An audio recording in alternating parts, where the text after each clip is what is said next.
What hunts at night? Drinks human blood. What the hell? We haven't had anything this good since that thing in San Francisco. You're gonna love this.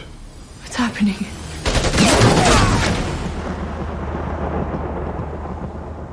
You know, Morbius in the comic is a living vampire. He's not the classic gothic vampire. There are no silver crosses and there's no silver bullets.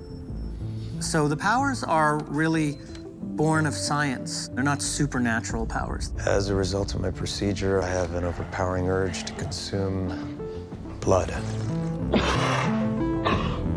Human blood.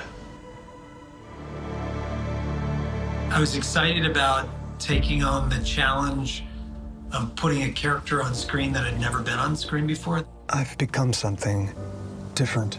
I feel a kinship with these creatures. I'm really attracted to roles that there's an opportunity to do something transformational. I love physical pursuit, you know, mental, emotional, any and all. I played Dr. Michael Morbius at his most frail, at his most healthy and powerful, and then at his most monstrous. Superhero movies are about your inner strength, us that feel a bit oppressed, but think that we have something within our hearts that is worth living for. And finding that little thing and then fighting for it. We have to push the boundaries, take the risks. Without that, there is no science, no medicine, no breakthroughs at all. The issue for Michael Morbius is that he's dying. The people that has this disease will pass away soon. We don't have much time left. And sometimes science doesn't want to make the steps that they have to. This story is about a man who says no, that he will try to find a cure for them. I should have died years ago. Why am I still alive if not to fix this? Morbius is one of the most altruistic characters of the Marvel Universe. He's one of the few that really believes in good. And in his trials to try to save himself and the people that he cares for, he transforms into something that he detests. Michael. He's not without his faults, but he is a good guy. Michael. We meet him at his most frail, at his most desperate, and you know, we go on a journey, on a ride, on an adventure with him as he tries to uncover the secrets and to find a cure. In certain respects, I've succeeded far beyond anything I could have imagined.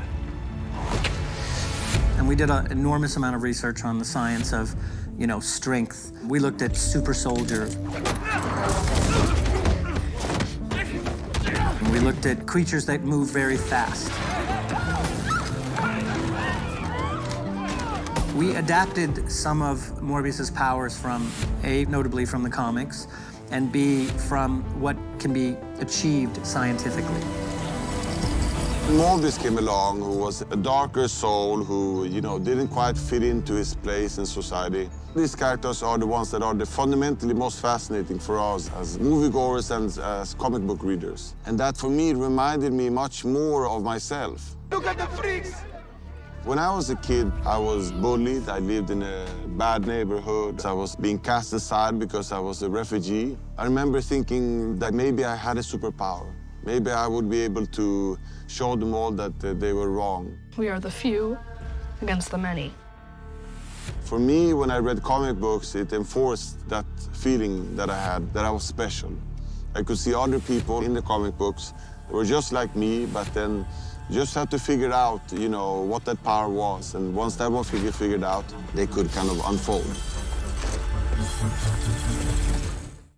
What would you do if you could be normal? I would find a cure for us. After years, it's finally possible. Michael, you found a cure. No, it's a curse. Something inside of me wants to hunt. It's not safe. Are you here to heal the world or to destroy it? I don't know. Morbius, a new Marvel legend comes home.